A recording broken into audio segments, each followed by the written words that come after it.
Bismillahirrahmanirrahim. Assalamualaikum warahmatullahi wabarakatuh. Waalaikumsalam warahmatullahi wabarakatuh. Alhamdulillah rabbil alamin. Wala aqibatu lil muttaqin. Wala udwana illa 'alal zalimin.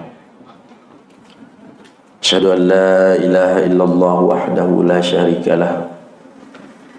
Al-Malikul Haqqul Mubin. Wa asyhadu anna sayyidana Muhammadan 'abduhu wa rasuluh. Shadiqul wa'dil amin. Allahumma fassalli wa sallim ala hadzal nabiyil amin wa ala alihi at-tahirin at-tayyibin wa ashabihil muntajabin wa man tabi'ahum bi ihsan ila yaumiddin. Amma ba'd, jemaah subuh, para alim ulama, para masyayikh, para asatiz, orang-orang tua kami yang insyaallah dirahmati dan diberkahi oleh Allah Subhanahu wa taala. Alhamdulillah, merupakan kesyukuran bagi kami pribadi. Alhamdulillah, ini kali kedua ya bisa kembali berkunjung ke masjid yang penuh berkah ini. Masjid yang teduh, sejuk. Orang yang masuk di dalamnya seolah-olah ingin berlama-lama duduk di dalamnya. Nah, ternyata itu tidak saja muncul atau kesejukan itu tidak serta-merta begitu saja datang. Setelah saya tanya-tanya tadi, ternyata memang tempat ini rutin dibuat atau masjid ini rutin mengadakan majelis-majelis ilmu, kajian-kajian keagamaan di dalamnya. Maka secara otomatis saya refleks mengingat hadis Rasulullah SAW yang mengatakan, majtama'a qaumun fi baitin min buyutillah yatsluna kitaballahi wa yatadarasunahu fima bainahum illa nazalat alaihimus sakinah. Jadi ada 4 yang Allah janjikan melalui sabda Rasulullah sallallahu alaihi wasallam bagi orang-orang yang rajin mengikuti kajian atau yang ikut pada majelis-majelis ta'lim yang di dalamnya yatsluna kitaballah, di dalamnya ada ayat-ayat Allah, kitab suci Al-Quran yang dibacakan, wa yatadarasunahu fima bainahum, kemudian mereka saling mempelajarinya di antara mereka-mereka. Janji Allah yang pertama, illa wa nazalat alaihimus sakinah, keteduhan, kesejukan, ketentraman bagi mereka Allah sisihkan, Allah titipkan di dalam sanubari-sanubari mereka. Maka mudah-mudahan kita semua yang hadir pada pagi hari ini, pada subuh kali ini, insya Allah termasuk orang-orang yang dititipkan kesejukan, ketenangan dan ketentraman hati dari Allah Subhanahu wa taala. Terus manfaat yang kedua adalah wahaffat alaihimul malaikah, nazalat alaihimus sakinah wa haffat alaihimul malaikah. Jadi malaikat itu senantiasa melindunginya, malaikat senantiasa menjaganya. Mungkin terkadang kita tanpa sadar Bapak Ibu sekalian bahwasanya penjagaan Allah, penjagaan para malaikatnya kepada kita semua, terhadap kita semua itu sadar tidak disadari itu ada dan nyata. Misalnya kita terkadang keluar dari rumah mencari nafkah, khususnya kita yang bekerja, yang namanya dalam perjalanan itu masih panjang dari rumah sampai ke kantor atau tempat kerja kita, banyak hal-hal yang bisa terjadi kepada kita. Bisa ada yang mencopet, bisa ada yang menikam, bisa ada yang kecelakaan. Tapi saya yakin semua di antara kita, karena itu janjinya Rasulullah, kalau kita beriman, Itu penjagaan Allah Subhanahu wa taala kepada orang-orang beriman itu pasti nyata. Dan kita semua pernah mengalaminya, saya yakini itu. Sadar atau tidak sadar, ada musibah yang harusnya menimpa kita kok seolah-olah ada yang melindungi kita dari hal itu. Misalnya kita lewat, ada barang yang jatuh dari atas, tapi toh jatuhnya setelah kita lewat. Atau toh ternyata kita lagi kendaraan mobil, lagi mengendarai mobil, tiba-tiba di belakang kita atau di depan kita ada kecelakaan, alhamdulillah bukan kita. Itu bukti bahwasanya malaikat-malaikat yang Allah tugaskan untuk menjaga orang-orang beriman itu benar adanya dan nyata adanya. Terus yang ketiga atau yang terakhir, yang keempat, wa dzakarahumullahu fi man indah. Dan ini yang paling penting bagi orang-orang yang suka rajin ikut kajian, rajin mengikuti majelis-majelis ilmu. Allah dengan bangga, Allah dengan senang hati, Allah dengan riang gembira menyebut satu persatu orang yang hadir di dalam majelis ilmu itu di depan para malaikat. Hambaku fulan bin fulan, fulana binti fulana saat ini sedang menghadiri majelis ilmu di Masjid Al-Mujahidin. Wahai malaikat, silahkan dicatat amal baiknya dan silahkan doakan keberkahan bagi dirinya dan keluarganya. Bapak Ibu sekalian yang dirahmati Allah Subhanahu wa taala. Nah, ini sekedar refleks tadi ketika kita memasuki masjid, enak sekali rasanya, teduh sekali rasanya. Nah, ternyata memang kata beliau, masjid ini seringkali digunakan untuk kajian-kajian keagamaan atau mengisi majelis-majelis ilmu.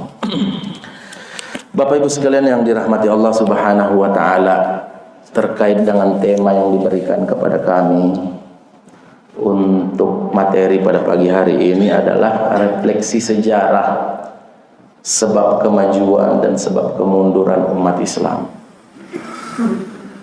Tentu kita pahami bersama bahwasanya, tapi mohon maaf ini sampai jam berapa Ki? Siap.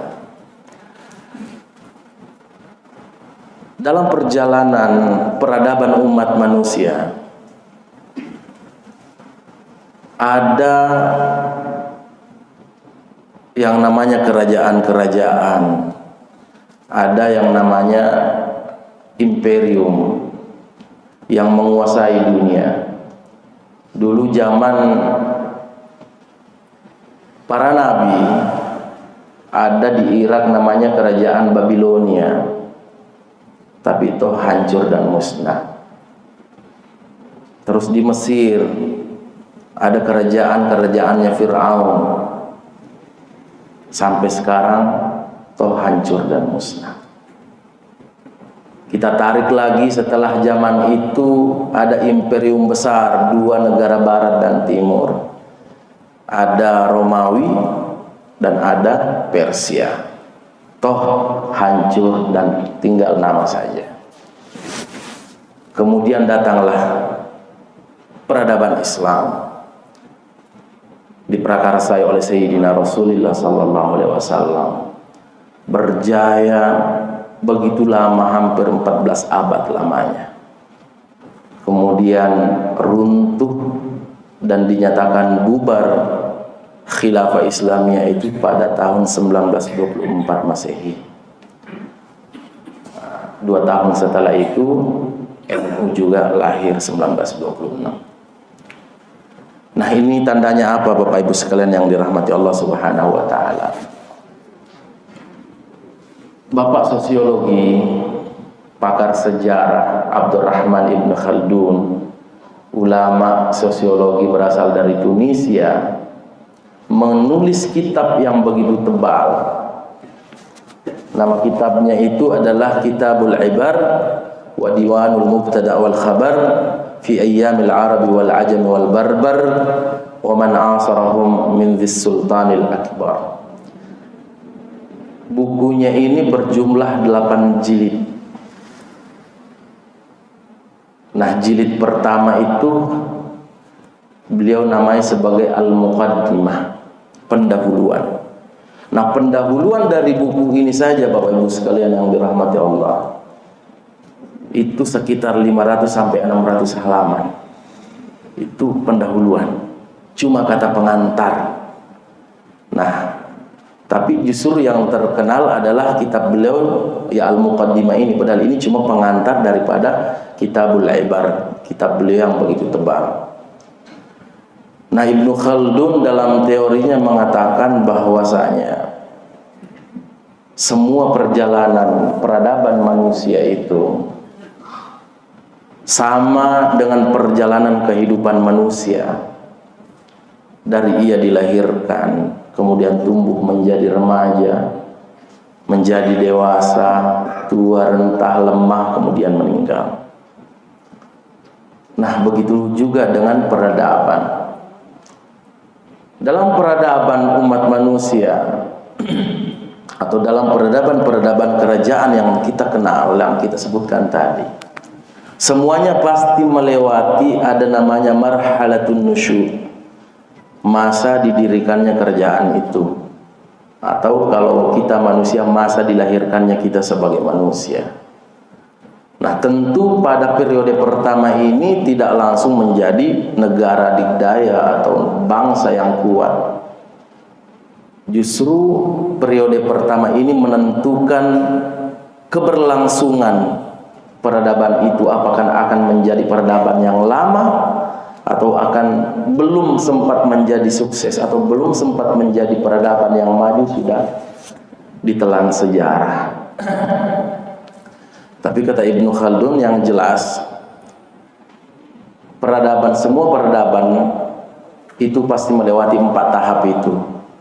Periode pertama periode dilahirkan, kemudian periode remaja, periode sudah mulai bangkit, kemudian periode ketiga periode dewasa, sudah maju, sudah menjadi negara besar, bangsa yang tak terkalahkan.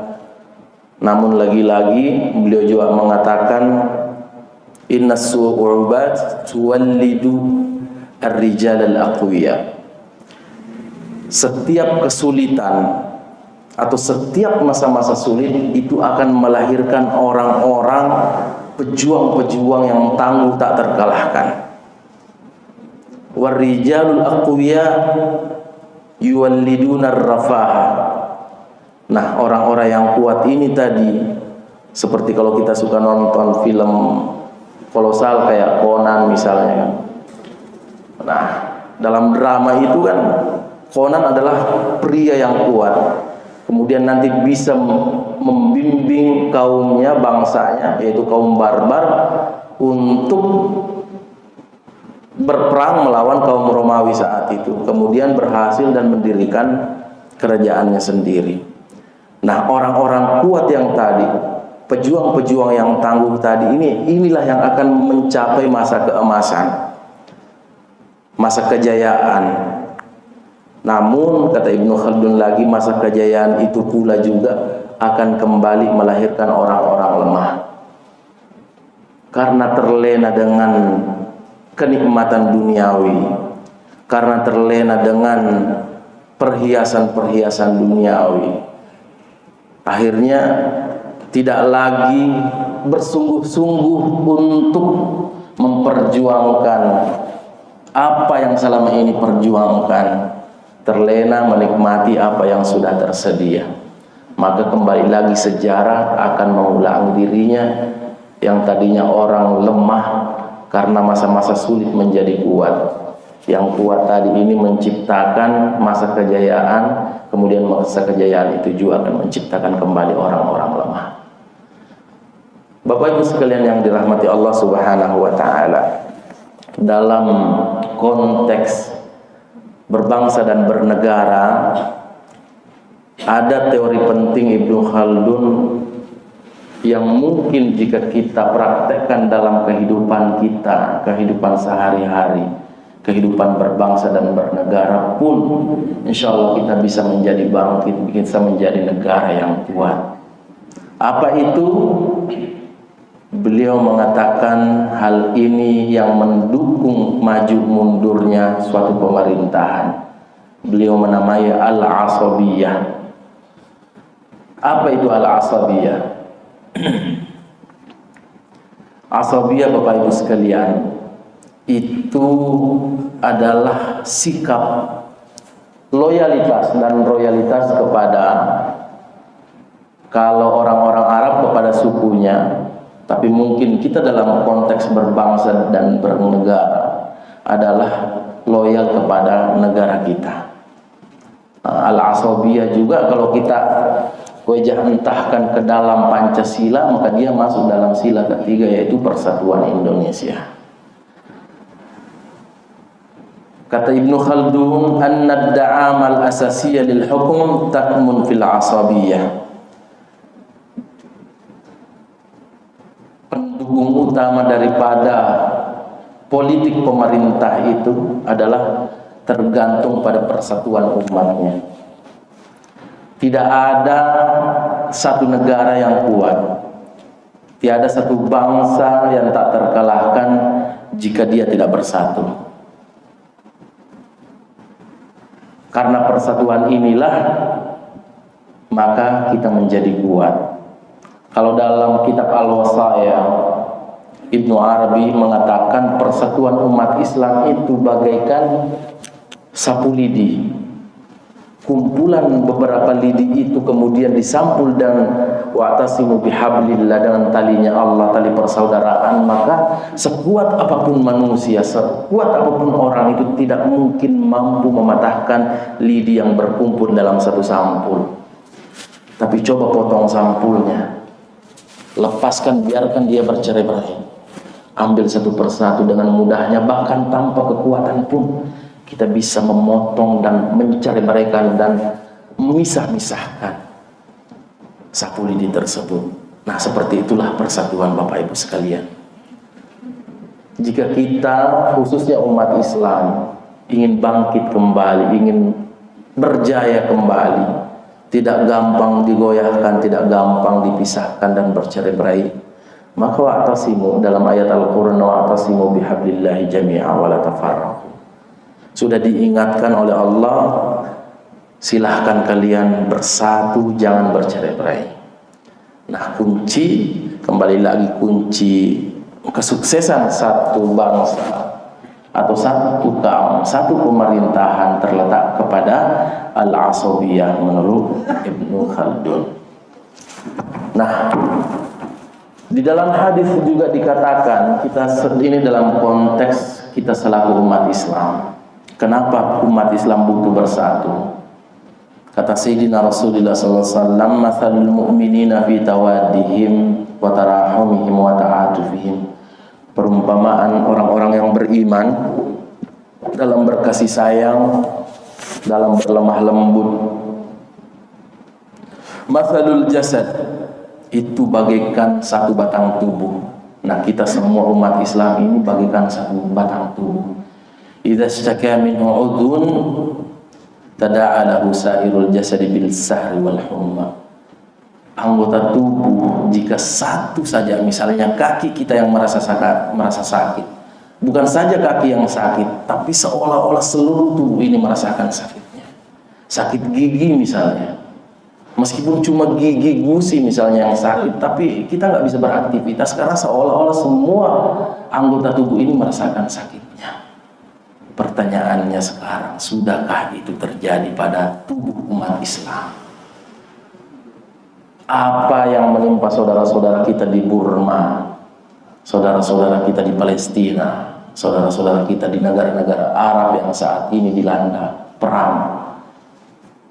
Sudahkah kita merasakan derita mereka? Setidaknya pernah enggak terbesit di dalam hati kita untuk mendoakan kebaikan, keselamatan, dan kejayaan bagi saudara-saudara kita yang tertindas? Jika belum, silahkan tanya kembali diri Anda, sejauh mana Anda mengaku umatnya Rasulullah SAW. Sejauh mana kita mengaku hamba yang beriman bila belum mampu merasakan penderitaan saudara-saudara kita. Kalau misalnya kita mengatakan itu terlalu jauh saudara kita yang ada di Palestina, kalau begitu pernah nggak kita melirik kiri kanan kita? Pernah nggak kita menanyakan sanak famili kita? Ada nggak di antara mereka yang sedang membutuhkan? Ada nggak di antara tetangga-tetangga kita 40 ke kiri, 40 ke kanan, 40 ke depan dan belakang? Itulah kata Rasulullah, tetangga yang dianggap tetangga. Ada nggak di antara mereka anak yatim piatu? Ada nggak di antara mereka janda-janda yang membutuhkan uluran bantuan? Ada nggak di antara mereka tua-tua jompo yang memang tinggal sebatang kara? Jika ada dan kita tidak tergerak untuk membantu mereka, tanya diri Anda. Jangan-jangan cuma kita yang mengaku sebagai umatnya Nabi. Alhamdulillah nanti pada yaumul qiyamah Nabi tidak pernah mengakui kita sebagai umatnya. Kita mengaku sebagai orang beriman.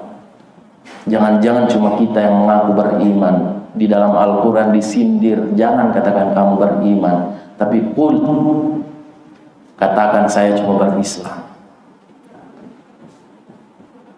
Bapak Ibu sekalian yang dirahmati Allah Subhanahu wa taala. Nah, kembali kepada pembahasan awal. Ini masih panjang nih Bapak. Sampai jam berapa kita? Jam 6. Maksimal jam 6. Tambah tanya jawab. Oh, jam 6 tanya jawab. Oh, masih panjang waktu. Siap.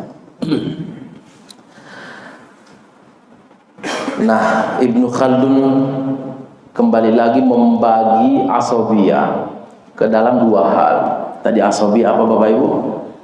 Adalah sikap loyalitas dan royal kepada suku tertentu dalam konteks berbangsa dan bernegara, berarti loyal kepada bangsa kita Indonesia tercinta. Al-asobiyah bisa juga diartikan sebagai persatuan. Nah, Ibnu Khaldun membagi dua ke dalam dua hal. Yang pertama, al-asobiyah fil mujtama'il badawi. Nah, itu tadi suku-sukuan, kesukuan. Asobiyah persatuan, misalnya di Arab itu Bapak Ibu sekalian. Saya pernah kerja di Yaman itu selama 2 tahun. Ternyata tentara-tentara atau para kabilah ini lebih kuat alutistanya ketimbang alutista negara. Senjata mereka lebih canggih daripada persenjataan yang dimiliki negara. Dan loyalitas mereka kepada sukunya lebih kuat daripada loyalitasnya kepada negara. Nah, ternyata teori Ibnu Khaldun ini masih dapat diaplikasikan di zaman sekarang, khususnya di negara-negara Arab. Nah, itu yang kita syukuri selaku bangsa Indonesia. Ternyata teorinya Ibnu Khaldun tidak tepat kalau diterapkan di Indonesia. Kita punya suku, beragam agama, beragam bahasa. Tapi alhamdulillah Indonesia ini yang mempersatukan kita. Kita doakan mudah-mudahan apa yang terjadi beberapa terakhir ini, Allah menjaga negeri kita tercinta Indonesia. Allah menjaga para pemimpin kita. Allah menganugerahi, mengilhami kepada para pemimpin kita hidayah, taufik, rasa tanggung jawab untuk memenuhi janjinya, setidaknya untuk memperhatikan keadilan bagi rakyat Indonesia. Nah, kembali lagi kepada al-asabiyah fil mujtama' al-badawi. Menurut Ibnu Khaldun, loyalitas persatuan orang-orang Arab pada saat itu lebih loyal kepada kesukuannya. Karena memang belum ada negara yang terbentuk seperti kita saat ini ya. Belum ada seperti ada Malaysia, ada batas-batas wilayah otoritas negara tertentu. Nah, yang kedua, menurut Ibnu Khaldun ada asabiyah fil mujtama' al-hadari, yaitu persatuan di perkotaan atau persatuan di kalangan masyarakat yang sudah maju atau mengenal peradaban. Ada 4 hal jika kita ingin menjadikan negara atau bangsa kita maju menurut Ibnu Khaldun. Apa itu? Negara yang kuat tidak terlepas daripada militer yang kuat. Maka jika ingin negara Anda, negara kita menjadi negara yang dikdaya, menurut Ibnu Khaldun, hal yang paling pertama dibenahi adalah militernya. Rusia menjadi kuat dan ditakuti karena militernya kuat. Amerika ditakuti karena militernya kuat. Iran, negara-negara yang dikdaya semuanya ditakuti karena militernya kuat. Maka sebenarnya itu dari konteks kenegaraan. Tapi kalau kita tarik daripada konteks keislaman kita, militer yang kuat itu adalah diri kita umat Islam masing-masing. Kita persiapkan diri kita kapan agama kita ini memanggil kita benar-benar untuk waktunya. Jika umat Islam tidak kuat secara fisik, tidak kuat secara militer, maka kita rasakan apa yang menimpa saudara-saudara kita yang ada di sana. Kita bisa berbuat apa? Tidak ada yang bisa kita lakukan. Itu semua karena lemahnya kekuatan kita, lemahnya militer kita. Nah, yang kedua menurut Ibnu Khaldun, untuk menjadikan negara atau bangsa itu menjadi kuat, yang harus kita lakukan adalah tauhidul ummah, yaitu persatuan. Jika sudah punya militer yang kuat, terus rakyatnya solid, rakyatnya kuat bersatu, tidak gampang diadu domba, maka secara otomatis mereka akan bergotong royong membangun bangsanya, membangun negerinya. Dan yang ketiga adalah iqrarul ru'asa'il qabail bil amwal. Nah, dari zaman dulu ternyata sudah ada sistem otonom. Ketika pemerintahan di pusat misalnya tidak mampu untuk mengkoordinir semua negara-negara kecilnya, maka berikan kekuasaan kepada pemimpin di tempat tersebut, provinsi tersebut, kabupaten tersebut, untuk menangani permasalahannya sendiri. Karena yang lebih tahu hijaunya lapangan itu ya orang sekitarnya, bukan orang lain. Maka kata Ibnu Khaldun, jika kita ingin menjadi negara kuat, pastikan orang yang kita pilih menjadi perpanjangan tangan pemerintah yang ada di provinsi, yang menangani otonom daerah, adalah loyal kepada kita. Bagaimana agar supaya mereka loyal? Nah, kata Ibnu Khaldun, poin keempat, manhul iqta'at kata'widi anil imtiyazatis siyasiyah. Berikan kekuasaan, berikan kewenangan kepada mereka, berikan fasilitas-fasilitas yang mereka merasa bahwasanya memang saya mengelola negeri saya mengelola provinsi saya mengelola kota saya, kabupaten saya. Jadi tidak mereka mengabdi untuk orang lain, akan tetapi dari saya, untuk rakyat. Nah, jika itu keempat unsur yang tadi menurut Ibnu Khaldun terpenuhi di dalam satu bangsa dan satu negara, maka negara itu akan menjadi makmur, sejahtera, adil dan sentosa. Nah, cuman lagi-lagi setelah suatu bangsa, suatu negara tadi sudah mencapai pada puncak kejayaan, ibarat orang yang mendaki, tidak ada orang yang bisa berlama-lama sampai tua di atas gunung. Sampai puncak pasti turun. Begitu juga dengan peradaban. Begitu juga dengan kesuksesan. Sudah sampai di atas, apalagi yang mau dicapai? Pasti akan turun. Nah, kalau menurut teorinya Ibnu Khaldun, sudah dewasa menjadi tua pasti lemah. Nah, salah satu penyebab kemunduran satu bangsa atau kemunduran, anggap saja kita umat Islam, adalah yang pertama kasratul infaq ala malazzatil hayah. Jadi satu bangsa, satu negara terlalu banyak menghambur-hamburkan harta untuk kesenangan duniawi. Coba kita cross check. Nggak usah kita cek atau cross check negara kita, negara tetangga kita misalnya. Negara mana yang suka menghambur-hamburkan uangnya, suka menghambur-hamburkan anggaran bukan untuk kepentingan rakyat, tunggu saja tanggal mainnya. Negara itu lambat laun pasti akan hancur. Nah, kita juga kembali sekarang pada diri kita, pada bangsa kita, pada sekitar dan sekeliling kita.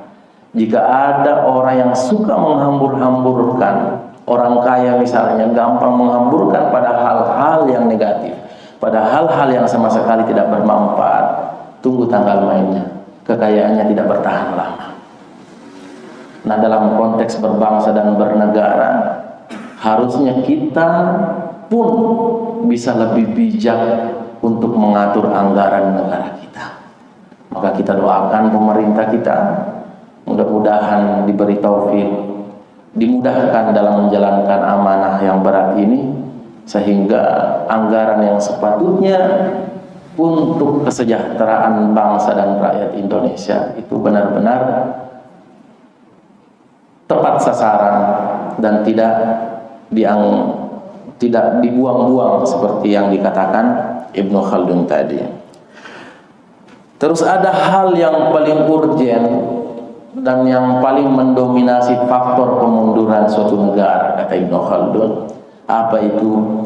Fardud dharaibi bisyaklin mujahhaf. Tingginya pajak yang diterapkan kepada masyarakatnya. Kenapa suatu bangsa tidak bisa bangkit kalau pajaknya tinggi? Lagi-lagi menurut Ibnu Khaldun, karena pajak yang tinggi itu yuaddi ila iz'afil muntajin. Kalau pajak tinggi itu, produktivitas itu akan melemah. Kenapa bisa melemah? Tataraja'uz zira'ah, sektor pertanian, mau beli pupuk mahal, mau beli alat pertanian mahal, mau beli benih mahal. Maka jika sudah sektor pertanian tadi mundur dan tidak mampu untuk mengerjakan tugas sehari-harinya sebagai petani, maka apa yang kita ingin makan? Satu bangsa itu akan runtuh total, baru dari satu sektor. Belum lagi tangkus harakatut tijarah. Kalau pajak tinggi, Bapak Ibu sekalian, maka aktivitas berniaga, aktivitas perdagangan juga akan melemah, berkurang. Contoh misalnya, waktu saya kerja di kedutaan, saya juga pernah kerja 4 tahun di Tunisia, kedutaan kita di sana. Banyak para pengusaha yang ingin memasukkan atau kerjasama dengan Indonesia di bidang perdagangan, ya, ekspor impor. Tapi ternyata menurut mereka pajak kita terlalu tinggi. Saat itu kalau nggak salah 13-18%.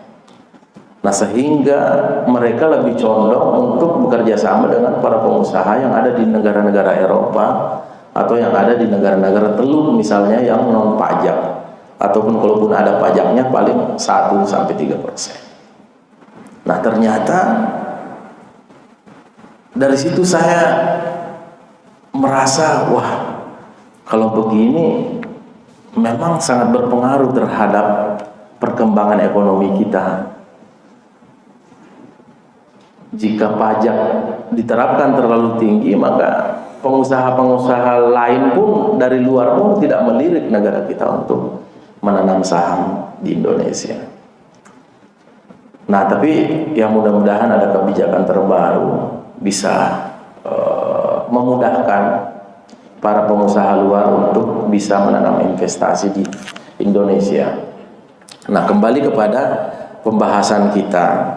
bahwasanya tingginya pajak itu akan mengurangi aktivitas, akan mengurangi produktivitas al-muntajin. Kita nggak bisa menghasilkan apa-apa. Ya, salah satu contohnya tadi itu adalah di sektor pertanian. Jika pajak kita tinggi, maka kesian petani, tidak bisa bertani lagi, tidak bisa membeli pupuknya, tidak bisa membeli benihnya, tidak bisa membeli peralatannya. Maka menurut Ibnu Khaldun, jika kita ingin memastikan negara kita sudah dikatakan adil, sejahtera, dan makmur, maka perhatikan kehidupan masyarakatnya. Jika pemerintah menurut Ibnu Khaldun mampu mengcover atau setidaknya tidak terlalu memberatkan rakyat dalam hal perpajakan, maka bisa membantu kemajuan daripada satu bangsa atau satu negara. Bapak Ibu sekalian yang dirahmati Allah Subhanahu wa taala, sebenarnya konsep makmur itu, sejahtera, ada di dalam Al-Quran dan sering kita baca di dalam surah Quraisy, li ilafi Quraisyin ilafihim rihlatash shita'i was-sayf falyabudu rabb hadzal baitil ladzi at'amahum min ju'in wa amanahum min khauf. Menurut Al-Quran, konsep sejahtera itu dalam satu bangsa ketika rakyatnya sudah terbebas dari rasa lapar. Terus yang kedua, wa amanahum min khauf, sudah merasa nyaman berada di dalam rumahnya. Kita di dalam rumah tidak merasa was-was, ada pencuri masuk, ada penyolong datang, atau ada kelompok kriminal yang mengambil hak kita.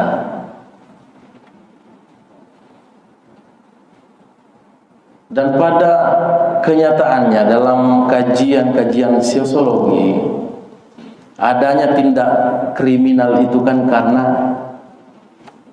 kurang terpenuhinya perut ini. Artinya belum terpenuhi, belum bisa memuaskan atau mengenyangkan perut. Maka orang kalau lapar, Bapak Ibu sekalian, itu akan menjadi ganas.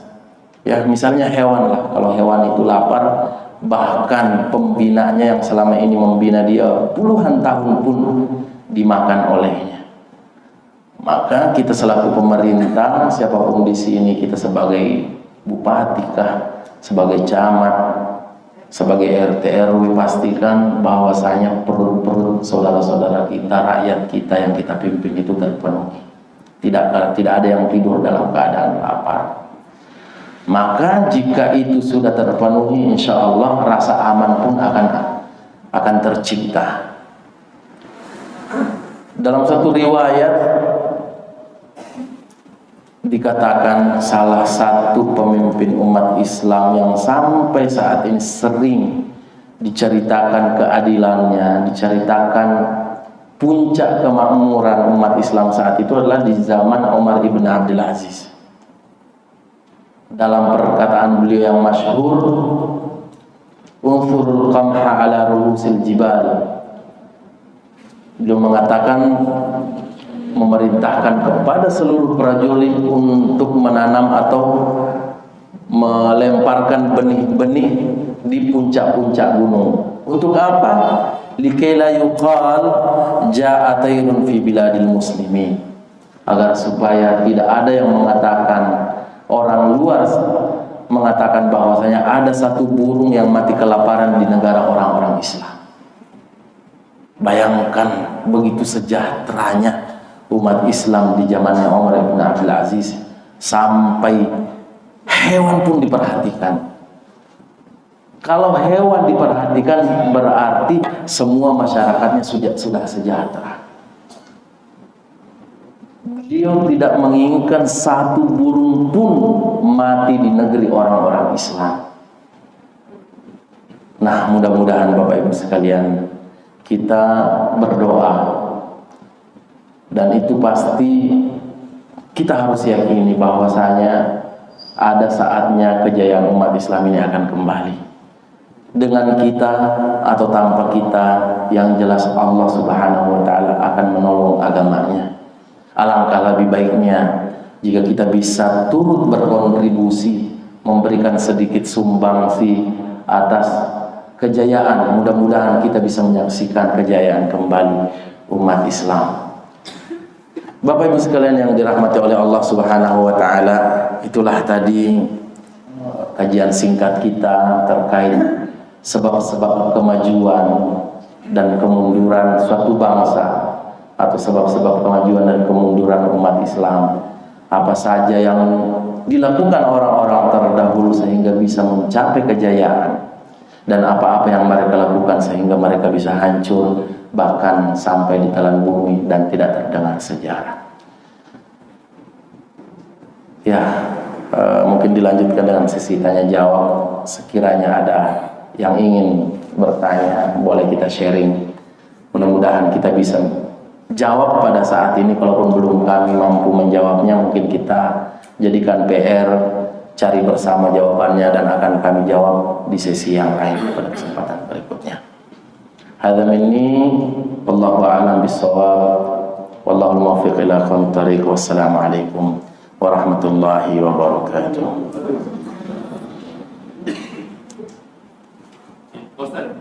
Silakan. Ya, kalau kita lihat dan kita baca di dalam sejarah Islam bahwa kita pernah berjaya pada saat zaman Nabi, zaman Harun Rasyidin, zaman Bani Umayyah, Bani Abbas, dan berjaya juga yang terakhir itu pada zaman Raja Hasan yang ada di Spanyol dan sampai dengan ke Afrika Utara. Nah, sekarang kalau kita lihat umat Islam ini sangat menurun. Jarang kiprahnya terdengar di dunia. Karena disebabkan kalau kita lihat di antara negara-negara Islam kurang adanya persatuan. Terjadinya firqah-firqah, terjadinya madhab. Ini yang membuat Islam menurun. Kita lihat misalnya kejadian kemarin penyerangan terhadap Israel, bahwa Iran berani satu-satunya negara Islam yang berani menyerang, itu dikatakan itu bukan Islam murni, itu adalah Islam Syiah. Begitu juga Arab Saudi maju, itu bukan Islam murni, karena dia termasuk Islam termasuk kelompok-kelompok Wahabi. Nah, ini yang menyebabkan Islam di dunia menurun. Nah, kesempatan bagi kita bangsa Indonesia ini adalah kan negara kita adalah terbanyak muslimnya di dunia dan taat dalam beragama, tetapi sayang kita juga masih di adanya madhab ini sangat jelas dan sering terjadi konflik. Kiat-kiat apa ini, Ustaz, agar kita sebagai bangsa Indonesia, sebagai pusat kebudayaan Islam dunia, karena peluang itu ada. Kita banyak orang-orang pintar, kita juga banyak orang-orang yang menekuni agama, tetapi memang saya masih membicarakan hal-hal yang terkait dengan uluhiyah. Demikian saja. Siap.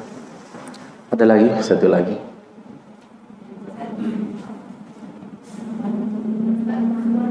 Gimana nih? Mau diwakili pihak perempuan apa? Ntar Pak ya. Pihak perempuan dulu ya, silakan. Tanda-tanda suatu negara itu makmur adalah dilihat dari rakyatnya tidak kelaparan, kemudian juga pajak tidak tinggi. Kalau kita lihat fenomena sekarang nih, kalau Indonesia ya saat ini, hal itu sudah mulai terjadi, ya. Pajak juga yang mengangkat, kemudian juga pajak sudah mulai terlihat bertambah setiap tahun. Nah, di slide itu juga saya lihat fenomenanya juga krisis kepercayaan terhadap institusi orang yang diamanatkan, seperti di dalam keadilan atau keadilan penegak hukum. Nah, hal ini bagaimana Ustaz dengan kaitannya supaya negara kita ini atau negara itu maju, apakah hanya cuma melihat dari tadi tidak rakyatnya makmur tidak kelaparan dan pajak dan lain-lain.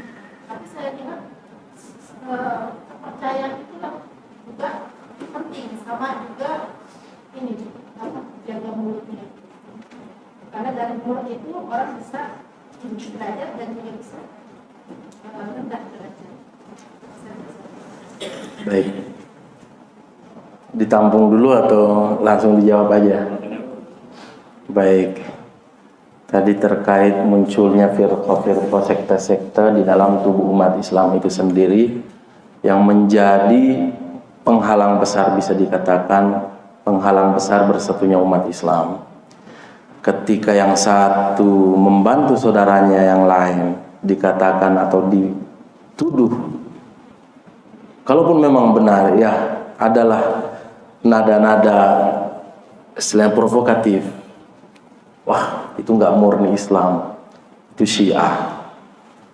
Di sisi lain ketika Saudi turun tangan misalnya, di pihak sebelah juga ada yang memberikan suara-suara sumbang, itu juga bukan murni, mereka sekte Wahabi misalnya.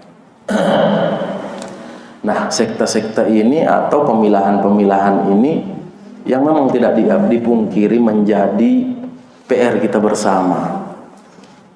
Bagaimana agar supaya skat-skat itu tidak lagi kita dakwahkan. Justru yang paling penting saat ini yang kita dakwahkan adalah persatuan. Ya, yang namanya ideologi itu kan ideologi ya. Jangankan kita yang sudah hampir 1500 tahun lamanya dari zamannya Rasulullah SAW. Para sahabat saja itu dalam menafsirkan Al-Quran berbeda pendapat. Misalnya di dalam surah atau dalam ayat yang terkait menyusui, mengandung dan menyusui haulaini kamilain selama 2 tahun penuh. Nah, pernah ada kasus di zamannya Sayyidina Ali kalau nggak salah. Ada seorang perempuan yang melahirkan dengan masa kandungan cuma 6 bulan. Nah, sedangkan normalnya kan minimal 7 bulan. Itu pun 7 bulan biasanya masih di apa istilahnya itu? Inkubator ya. Ya. Dan jarang yang sangat sedikit yang selamat. Bagaimana dengan yang 6 bulan?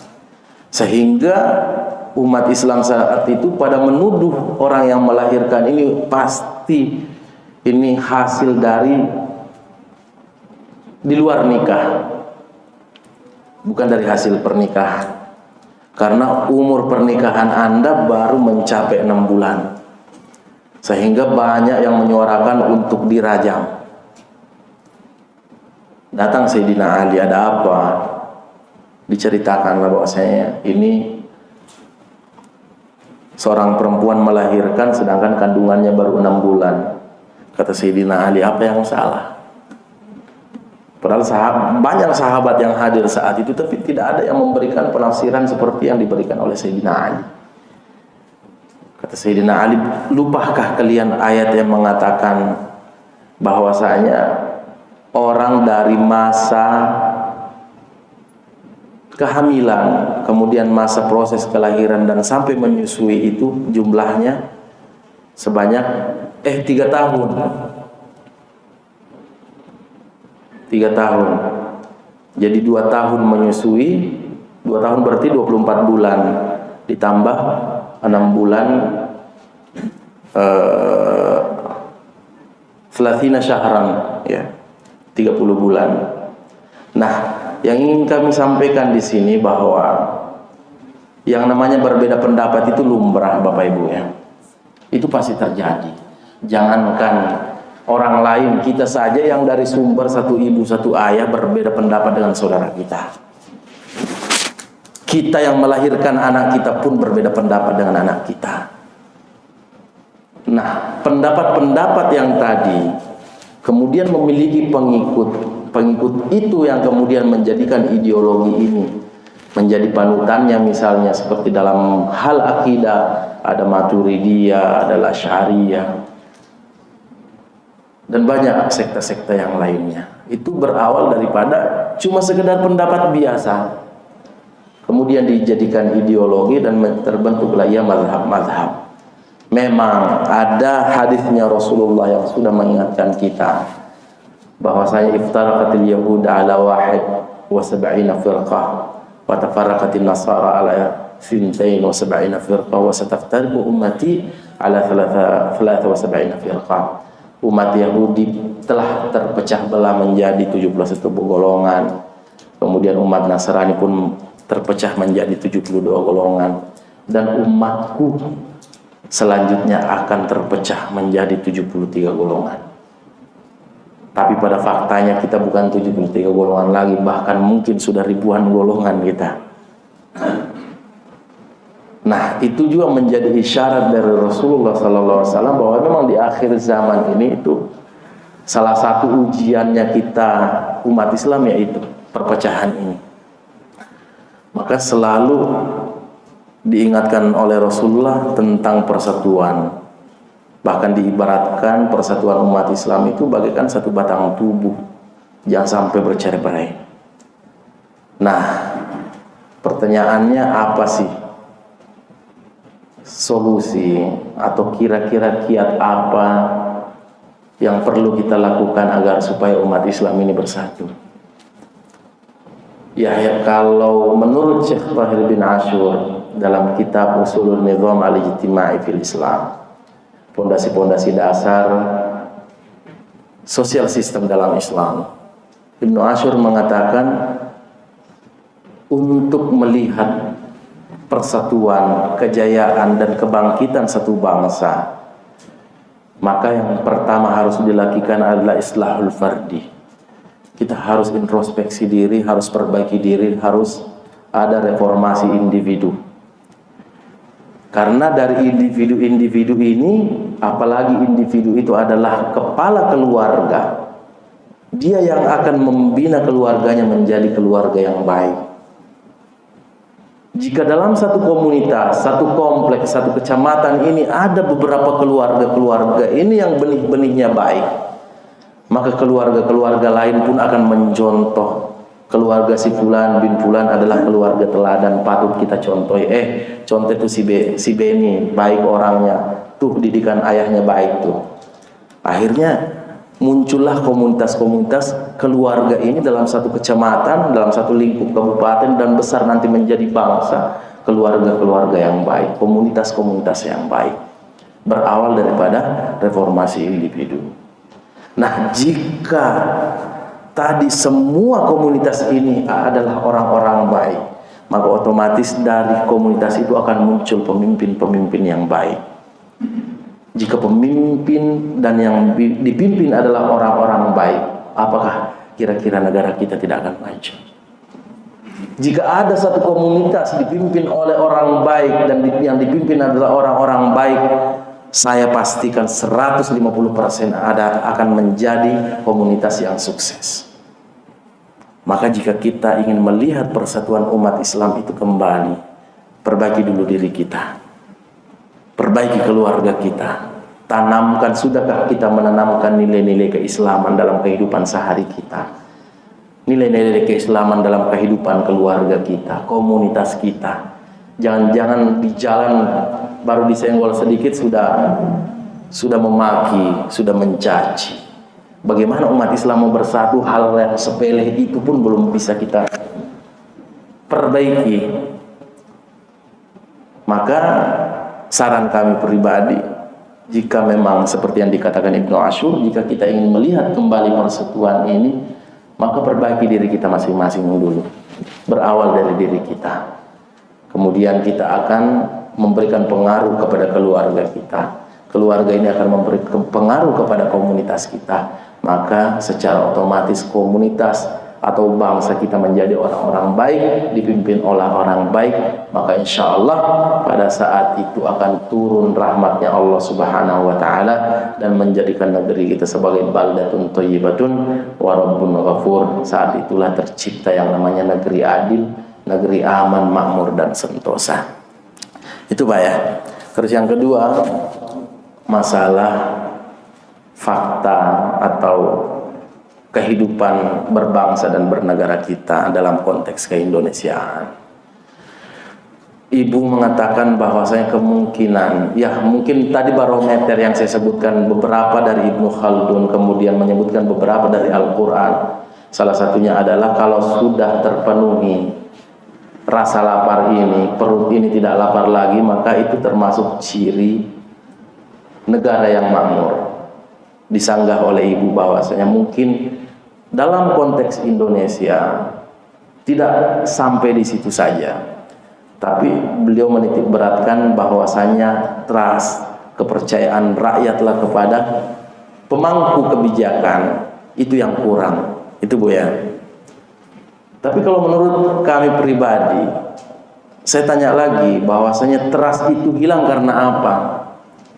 Itu karena tidak disalurkan pada tempatnya.